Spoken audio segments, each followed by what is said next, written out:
ഓം ശാന്തി 26/7/2025 പ്രഭാതമുരളി. മധുരമായ കുട്ടികളെ, ഈ സംഗമയുഗം വികർമ്മം വിനാശമാക്കാനുള്ള യുഗമാണ്. ഈ യുഗത്തിൽ നിങ്ങൾ യാതൊരു വികർമ്മവും ചെയ്യരുത്. തീർച്ചയായും പാവനമായി മാറണം. ചോദ്യം: അതീന്ദ്രിയ സുഖത്തിന്റെ അനുഭവം ഏത് കുട്ടികൾക്കാണ് ഉണ്ടാകുന്നത്? ഉത്തരം: ആരാണോ അവിനാശി ജ്ഞാനരത്നങ്ങളാൽ നിറഞ്ഞിരിക്കുന്നത് അവർക്ക് തന്നെയാണ് അതീന്ദ്രിയ സുഖത്തിന്റെ അനുഭവം ഉണ്ടാകുന്നത്. ആര് എത്ര ജ്ഞാനം ജീവിതത്തിൽ ധാരണ ചെയ്യുന്നുവോ അത്രയും സമ്പന്നരായി മാറുന്നു. അഥവാ ജ്ഞാനരത്നങ്ങൾ ധാരണ ചെയ്യുന്നില്ല എങ്കിൽ നിർധനരാണ്. ബാബ നിങ്ങൾക്ക് ഭൂതം, ഭാവി, വർത്തമാനത്തിന്റെ ജ്ഞാനം നൽകി ത്രികാലദർശിയാക്കി മാറ്റിക്കൊണ്ടിരിക്കുന്നു. ഗീതം: ഓം നമ ശിവായ. ഓം ശാന്തി. ഭൂതകാലത്തിൽ നിന്ന് വർത്തമാന കാലം നടന്നുകൊണ്ടിരിക്കുന്നു. പിന്നീട് ഈ വർത്തമാനകാലം ഭൂതകാലമാകും. ഈ സ്തുതി പാടുന്നത് കഴിഞ്ഞ കാലത്തിന്റെയാണ്. ഇപ്പോൾ നിങ്ങൾ പുരുഷോത്തമ സംഗമയുഗത്തിലാണ്. പുരുഷോത്തമം എന്ന വാക്ക് തീർച്ചയായും ചേർക്കണം. നിങ്ങൾ വർത്തമാനത്തെ കണ്ടുകൊണ്ടിരിക്കുകയാണ്. ഏതാണോ കഴിഞ്ഞതിന്റെ മഹിമ അതിപ്പോൾ പ്രാക്ടിക്കലായി നടന്നുകൊണ്ടിരിക്കുന്നു. ഇതിലൊരു സംശയവും ഉണ്ടാകരുത്. കുട്ടികൾ അറിയുന്നു, സംഗമയുഗവുമാണ് കലിയുഗത്തിന്റെ അവസാനവുമാണ്. ശരിക്കും 5000 വർഷങ്ങൾക്ക് മുൻപ് സംഗമയുഗം കഴിഞ്ഞുപോയതാണ്. ഇപ്പോൾ വീണ്ടും വർത്തമാനമാണ്. ഇപ്പോൾ ബാബ വന്നിരിക്കുന്നു. ഭാവിയും അത് തന്നെ ആയിരിക്കും. എന്താണോ കഴിഞ്ഞുപോയത്. ബാബ രാജയോഗം പഠിപ്പിച്ചുകൊണ്ടിരിക്കുന്നു. പിന്നീട് സത്യയുഗത്തിൽ രാജ്യം നേടും. ഇപ്പോൾ സംഗമയുഗമാണ്. ഈ കാര്യം നിങ്ങൾ കുട്ടികൾക്കല്ലാതെ വേറെ ആർക്കും അറിയുകയില്ല. നിങ്ങൾ പ്രാക്ടിക്കലായി രാജയോഗം പഠിച്ചുകൊണ്ടിരിക്കുകയാണ്. ഇത് വളരെ സഹജമാണ്. ചെറിയ കുട്ടികളാണെങ്കിലും വലിയവരാണെങ്കിലും എല്ലാവർക്കും ഈ ഒരു മുഖ്യ കാര്യം മനസ്സിലാക്കി കൊടുക്കണം. ബാബയെ ഓർമ്മിക്കുകയാണെങ്കിൽ വികർമ്മം വിനാശമാകും. വികർമ്മം വിനാശമാക്കേണ്ട സമയമായതിനാൽ വീണ്ടും വികർമ്മം ചെയ്യുന്നവർ ആരുണ്ടാകും? പക്ഷെ മായ വികർമ്മം ചെയ്യിപ്പിക്കുന്നു. മനസ്സിലാക്കുന്നു, ചാട്ടവാറടി കിട്ടി, എന്നിൽ നിന്ന് ഈ കടുത്ത തെറ്റുണ്ടായി. അപ്പോഴാണ് ബാബയെ വിളിക്കുന്നത്, അല്ലയോ പതിത പാവന, വരൂ എന്ന്. ഇപ്പോൾ ബാബ വന്നിരിക്കുന്നു പാവനമാക്കാൻ. എങ്കിൽ പാവനമാകണമല്ലോ.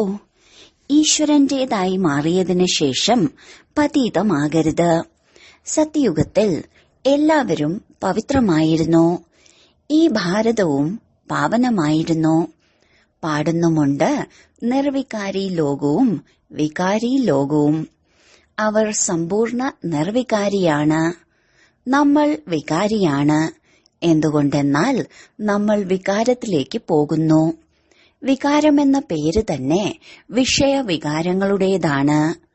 പതീതർ തന്നെയാണ് വിളിക്കുന്നത്, വന്ന് പാവനമാക്കൂ. ക്രോധികൾ വിളിക്കുന്നില്ല.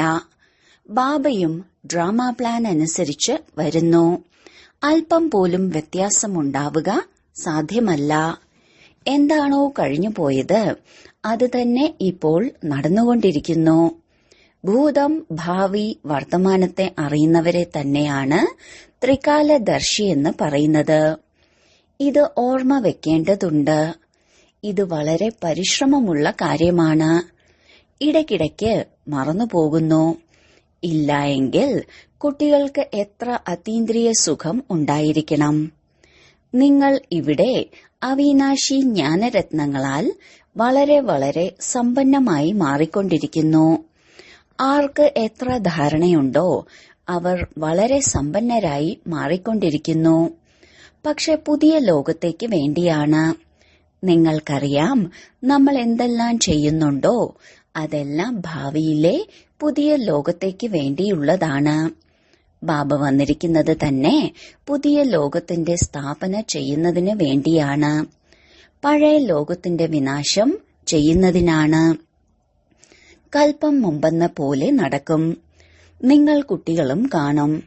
പ്രകൃതിക്ഷോഭങ്ങളും ഉണ്ടാകും. ഭൂമിക്കുലുക്കവും ഉണ്ടാകും. എല്ലാം അവസാനിക്കും. ഭാരതത്തിൽ വളരെയധികം ഭൂമിക്കുലുക്കം ഉണ്ടാകും. നമ്മൾ പറയുന്നു ഇത് സംഭവിക്കേണ്ടത് തന്നെയാണ്. കൽപ്പം മുൻപും സംഭവിച്ചിരുന്നു. അതുകൊണ്ടാണ് പറയുന്നത് സ്വർണത്തിന്റെ ദ്വാരിക താഴേക്ക് പോയി. കുട്ടികളുടെ ബുദ്ധിയിൽ ഇത് നല്ല രീതിയിൽ ഉണ്ടാവണം. നമ്മൾ 5000 വർഷങ്ങൾക്ക് മുൻപും ഈ ജ്ഞാനം നേടിയിരുന്നു. ഇതിൽ അല്പം പോലും വ്യത്യാസമില്ല. ബാബ 5000 വർഷങ്ങൾക്ക് മുൻപ് ഞങ്ങൾ അങ്ങയിൽ നിന്ന് സമ്പത്ത് എടുത്തിരുന്നു. ഞങ്ങൾ അനേകം തവണ അങ്ങയിൽ നിന്ന് സമ്പത്ത് എടുത്തിട്ടുണ്ട്. അതിനെ എണ്ണാൻ സാധിക്കില്ല. എത്ര തവണ നിങ്ങൾ വിശ്വത്തിന്റെ അധികാരിയായിട്ടുണ്ട്. പിന്നീട് യാചകനാകുന്നു. ഈ സമയം മുഴുവൻ ഭാരതത്തിലുള്ളവരും യാചകരാണ്. ഡ്രാമ പ്ലാൻ അനുസരിച്ച് എന്ന് നിങ്ങൾ എഴുതുന്നുമുണ്ട്. അവർ ഡ്രാമ എന്ന വാക്ക് പറയുകയില്ല. അവരുടെ പ്ലാൻ തന്നെ അവരുടേതാണ്. നിങ്ങൾ പറയുന്നു ഡ്രാമ പ്ലാൻ അനുസരിച്ച് ഞങ്ങൾ വീണ്ടും സ്ഥാപന ചെയ്തുകൊണ്ടിരിക്കുന്നു. 5000 വർഷം മുമ്പെന്ന പോലെ.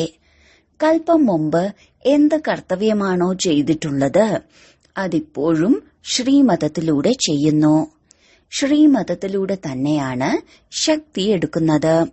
ശിവശക്തി എന്ന പേരുണ്ടല്ലോ.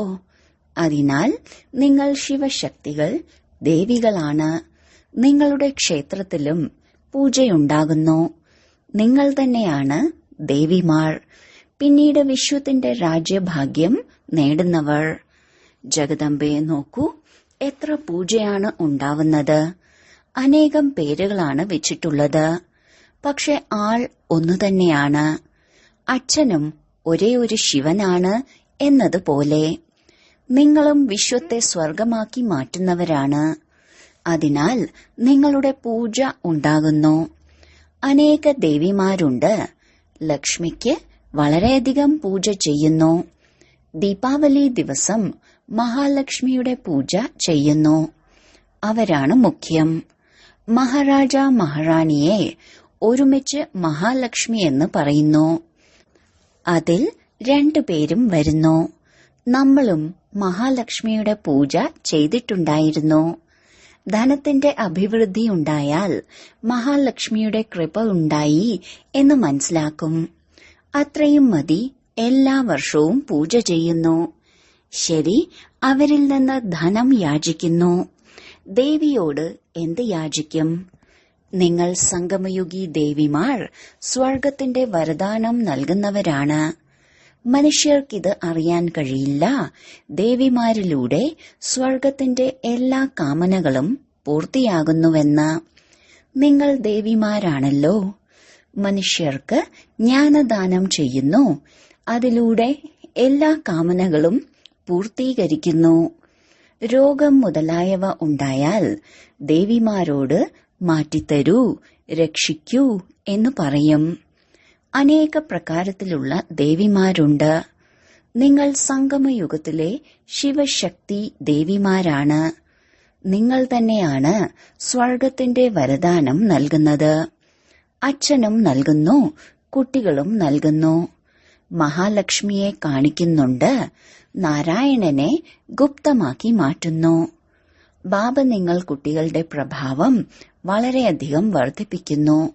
ദേവിമാർ 21 ജന്മത്തേക്ക് സുഖത്തിന്റെ എല്ലാ കാമനകളും പൂർത്തീകരിക്കുന്നു. ലക്ഷ്മിയിൽ നിന്ന് ധനം യാചിക്കുന്നു.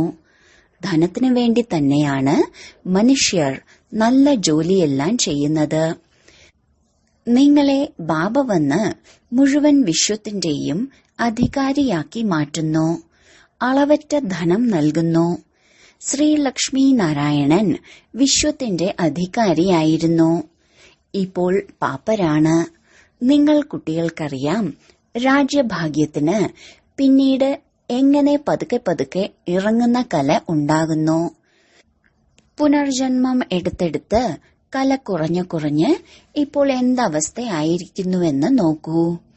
ഇതും പുതിയ കാര്യമല്ല. ഓരോ 5000 വർഷങ്ങൾക്ക് ശേഷവും ചക്രം കറങ്ങിക്കൊണ്ടിരിക്കുന്നു. ഭാരതം ഇപ്പോൾ എത്ര ദരിദ്രമാണ്. രാവണ രാജ്യമാണ്. എത്ര ഉയർന്ന നമ്പർ 1 ആയിരുന്നു, ഇപ്പോൾ അവസാന നമ്പറാണ്. ലാസ്റ്റിൽ വന്നില്ല എങ്കിൽ നമ്പർ 1ലേക്ക് എങ്ങനെ പോകും? കണക്കുണ്ടല്ലോ. അഥവാ ക്ഷമയോടെ വിചാരസാഗര മന്ഥനം ചെയ്യുകയാണെങ്കിൽ എല്ലാ കാര്യങ്ങളും തനിയെ തന്നെ ബുദ്ധിയിൽ വരും. എത്ര മധുരമധുരമായ കാര്യങ്ങളാണ്. ഇപ്പോൾ നിങ്ങൾ മുഴുവൻ സൃഷ്ടിചക്രത്തെയും അറിഞ്ഞു കഴിഞ്ഞു. പഠിപ്പ് കേവലം സ്കൂളിൽ മാത്രമല്ല പഠിക്കുക. ടീച്ചർ പാഠം, അതായത് ലെസൺ, വീട്ടിലിരുന്ന് പഠിക്കുന്നതിന് വേണ്ടിയും നൽകുന്നു. അതിനെ ഹോംവർക്ക് എന്ന് പറയുന്നു. ബാബയും നിങ്ങൾക്ക് വീട്ടിലേക്ക് വേണ്ടി പഠിപ്പ് നൽകുന്നു. പകൽ ജോലിയെല്ലാം ചെയ്യൂ, ശരീര നിർവഹണാർത്ഥം ചെയ്യുക തന്നെ വേണം. അമൃതവേളയിൽ എല്ലാവർക്കും അവസരമുണ്ടാകുന്നു. അതിരാവിലെ 2-3 മണിയുടെ സമയം വളരെ നല്ലതാണ്. ആ സമയത്ത് എഴുന്നേറ്റ് ബാബയെ സ്നേഹത്തോടുകൂടി ഓർമ്മിക്കൂ. ബാക്കി ഈ വികാരങ്ങളെല്ലാം നിങ്ങളെ ആദിമധ്യ അന്ത്യം ദുഃഖിയാക്കുന്നു. രാവണനെ കത്തിക്കുന്നു. പക്ഷെ ഇതിന്റെയും അർത്ഥം ഒന്നും തന്നെ അറിയില്ല. കേവലം പരമ്പരയായി രാവണനെ കത്തിക്കുന്നതിന്റെ ആചാരം നടന്നുവരുന്നു, അത്രമാത്രം. ഡ്രാമയനുസരിച്ച് ഇതും അടങ്ങിയിട്ടുള്ളതാണ്. രാവണനെ വധിച്ചു വരുന്നു, പക്ഷെ രാവണൻ മരിക്കുന്നില്ല. ഇപ്പോൾ നിങ്ങൾ കുട്ടികൾക്കറിയാം ഈ രാവണനെ കത്തിക്കുന്നത് എപ്പോൾ അവസാനിക്കുമെന്ന്. നിങ്ങളിപ്പോൾ സത്യമായ സത്യനാരായണന്റെ കഥ കേൾക്കുകയാണ്. നിങ്ങൾക്കറിയാം നമുക്കിപ്പോൾ ബാബയിൽ നിന്ന് സമ്പത്ത് ലഭിക്കുന്നു. ബാബയെ അറിയാത്തത് കാരണം എല്ലാവരും നിർധനരാണ്. ഭാരതത്തെ സ്വർഗമാക്കി മാറ്റുന്ന ബാബയെ പോലും അറിയുന്നില്ല. ഇതും ഡ്രാമയിലുള്ളതാണ്. പടിയിറങ്ങി തമോ പ്രധാനമായി മാറി. അപ്പോഴാണ് ബാബ വീണ്ടും വന്നത്. പക്ഷെ സ്വയം തമോ പ്രധാനമാണെന്ന് മനസ്സിലാക്കുന്നില്ല. ബാബ പറയുന്നു, ഈ സമയം മുഴുവൻ വൃക്ഷവും ജീർണിച്ച അവസ്ഥയിൽ എത്തിയിരിക്കുന്നു. ഒന്നുപോലും സതോ പ്രധാനമായതില്ല. സതോ പ്രധാനമാകുന്നത് ശാന്തിധാമത്തിലും സുഖധാമത്തിലും മാത്രമാണ്. ഇപ്പോൾ തമോ പ്രധാനമാണ്. ബാബ തന്നെയാണ് വന്ന് നിങ്ങൾ കുട്ടികളെ അജ്ഞാന നിദ്രയിൽ നിന്ന് ഉണർത്തുന്നത്. നിങ്ങൾ പിന്നെ മറ്റുള്ളവരെ ഉണർത്തുന്നു, ഉണർത്തിക്കൊണ്ടിരിക്കുന്നു. മനുഷ്യർ മരിക്കുമ്പോൾ അവർക്ക് വിളക്ക് കത്തിക്കുന്നു, അവർക്ക് വെളിച്ചം കിട്ടട്ടെ എന്ന് കരുതി. ഇപ്പോൾ ഇത് ഘോര അന്ധകാരമാണ്. ആത്മാക്കൾക്ക് തന്റെ വീട്ടിലേക്ക് തിരിച്ചു പോകാൻ സാധിക്കില്ല. ദുഃഖത്തിൽ നിന്നുള്ള മോചനത്തിനായി കേവലം ആഗ്രഹിക്കുന്നു. പക്ഷെ ഒരാൾക്ക് പോലും മോചനം നേടാൻ സാധിക്കില്ല. ഏത് കുട്ടികൾക്കാണോ പുരുഷോത്തമ സംഗമയുഗത്തിന്റെ സ്മൃതിയുള്ളത്, അവർക്ക് ജ്ഞാനരത്നങ്ങളുടെ ദാനം ചെയ്യാതെ ഇരിക്കാൻ സാധിക്കില്ല.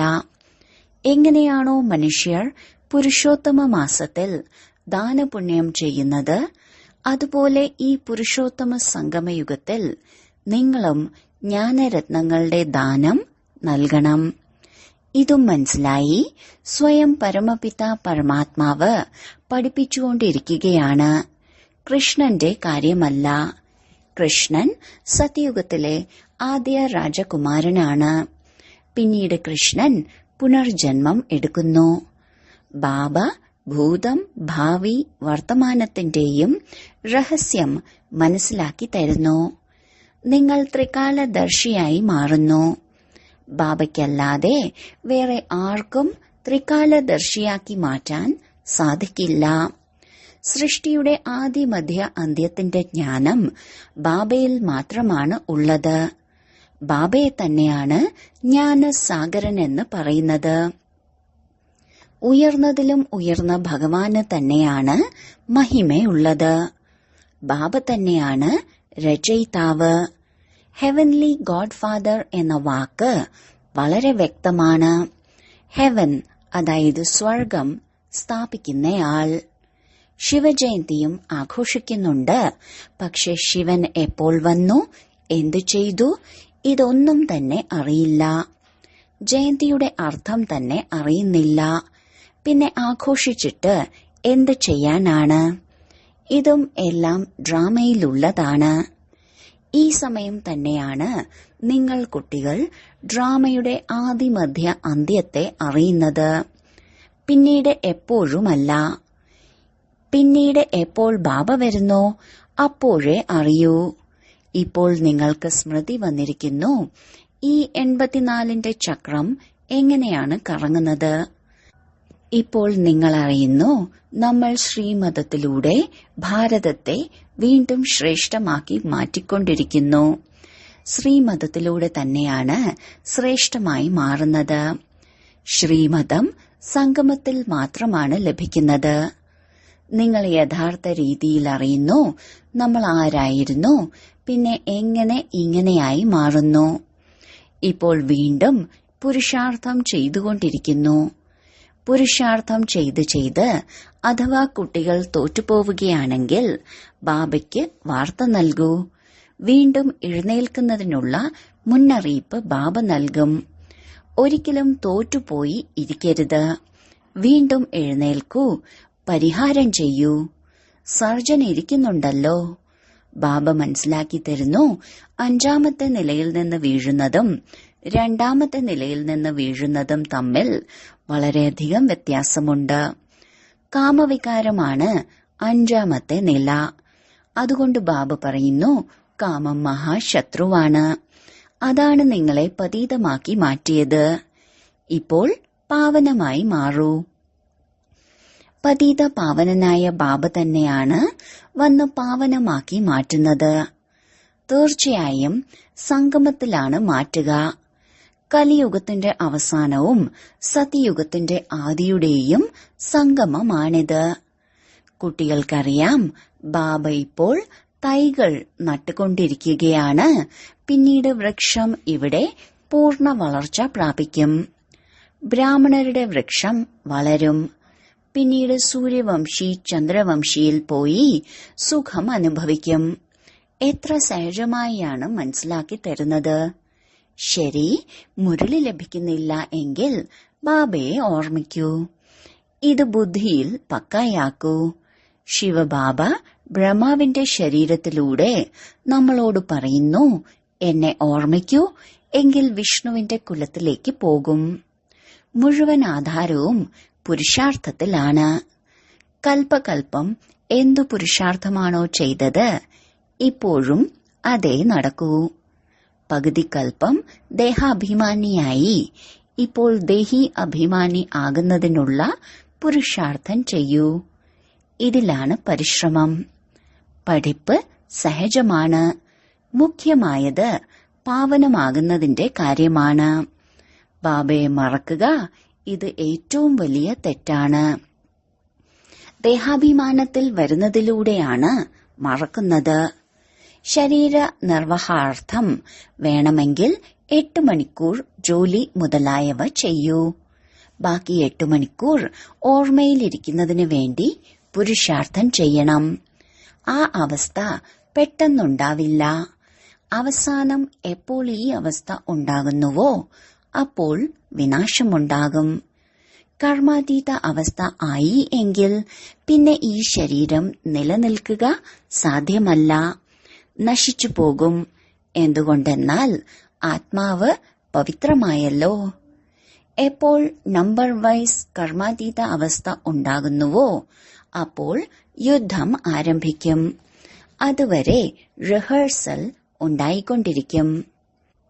ശരി, വളരെ കാലത്തെ വേർപാടിനു ശേഷം തിരിച്ചു കിട്ടിയ മധുരമധുരമായ കുട്ടികളെ പ്രതി മാതാവും പിതാവുമായ ബാബ്ദാദയുടെ സ്നേഹസ്മരണയും പുലർക്കാല വന്ദനവും. ആത്മീയ അച്ഛന്റെ ആത്മീയ കുട്ടികൾക്ക് നമസ്കാരം. ധാരണയ്ക്കുള്ള മുഖ്യസാരം. 1. ഈ പുരുഷോത്തമ മാസത്തിൽ അവിനാശി ജ്ഞാനരത്നങ്ങളുടെ ദാനം നൽകണം. അമൃതവേളയിൽ എഴുന്നേറ്റ് വിചാരസാഗര മന്ഥനം ചെയ്യണം. ശ്രീമതത്തിലൂടെ ശരീര നിർവഹണാർത്ഥം ചെയ്തും ബാബ എന്ത് ഹോംവർക്കാണോ നൽകിയിരിക്കുന്നത് അത് തീർച്ചയായും ചെയ്യണം. 2. പുരുഷാർത്ഥത്തിൽ എന്തെങ്കിലും തടസ്സം വരികയാണെങ്കിൽ ബാബയ്ക്ക് വാർത്ത നൽകി ശ്രീമതം എടുക്കണം. സർജനെ എല്ലാം കേൾപ്പിക്കണം. വികർമ്മം വിനാശമാക്കേണ്ട സമയം യാതൊരു വികർമ്മവും ചെയ്യരുത്. വരദാനം. അഖണ്ഡ യോഗത്തിന്റെ വിധിയിലൂടെ അഖണ്ഡ പൂജ്യരാകുന്ന ശ്രേഷ്ഠ മഹാത്മാവായി ഭവിക്കട്ടെ. ഇന്നത്തെ കാലത്ത് ആരെയാണോ മഹാത്മാക്കളെന്ന് പറയുന്നത് അവർക്ക് അഖണ്ഡാനന്ദൻ മുതലായ പേരുകൾ വയ്ക്കുന്നു. എന്നാൽ എല്ലാത്തിലും അഖണ്ഡ സ്വരൂപം താങ്കളാണ്. ആനന്ദത്തിലും അഖണ്ഡം, സുഖത്തിലും അഖണ്ഡം, സംഘദോഷത്തിൽ വരാതിരിക്കണം എന്ന് മാത്രം. മറ്റുള്ളവരുടെ അവഗുണം കണ്ടും കേട്ടും ശ്രദ്ധിക്കാതിരിക്കൂ. അപ്പോൾ ഈ വിശേഷതയിലൂടെ അഖണ്ഡ യോഗിയായി മാറും. ആരാണോ അഖണ്ഡ യോഗി അവരാണ് അഖണ്ഡ പൂജ്യരാകുന്നത്. അപ്പോൾ താങ്കൾ ഇങ്ങനെയുള്ള മഹാത്മാക്കളാണ്. പകുതി കൽപ്പം സ്വയം പൂജ്യ സ്വരൂപത്തിൽ ഇരിക്കുന്നു. പകുതി കൽപ്പം താങ്കളുടെ ജഡചിത്രങ്ങളുടെ പൂജ ഉണ്ടാകുന്നു. സ്ലോഗൻ. ദിവ്യബുദ്ധിയാണ് സൈലൻസിന്റെ ശക്തിയുടെ ആധാരം. അവ്യക്ത സൂചന. സങ്കല്പങ്ങളുടെ ശക്തി ശേഖരിച്ച് ശ്രേഷ്ഠ സേവനത്തിന് നിമിത്തമാകൂ. ആർക്കാണോ തന്റെ സൂക്ഷ്മ ശക്തികളെ, അതായത് മനസ്സ്, ബുദ്ധിയെ കൈകാര്യം ചെയ്യാൻ അറിയുന്നത് അവർക്ക് മറ്റുള്ളവരുടെയും കൈകാര്യം ചെയ്യാൻ കഴിയും. അതിനാൽ സ്വയത്തിനു മേൽ നിയന്ത്രണ ശക്തി, ഭരണശക്തി ഉണ്ടെങ്കിൽ ഇതാണ് യഥാർത്ഥ കൈകാര്യ ശക്തി ആകുന്നത്. അജ്ഞാനി ആത്മാക്കളെ സേവനത്തിലൂടെ കൈകാര്യം ചെയ്യുന്നതാകട്ടെ ബ്രാഹ്മണ പരിവാരത്തിൽ സ്നേഹസമ്പന്ന, സന്തുഷ്ടതാ സമ്പന്ന വ്യവഹാരം ചെയ്യുന്നതിലാകട്ടെ രണ്ടിലും സഫലമായി മാറും. ഓം ശാന്തി.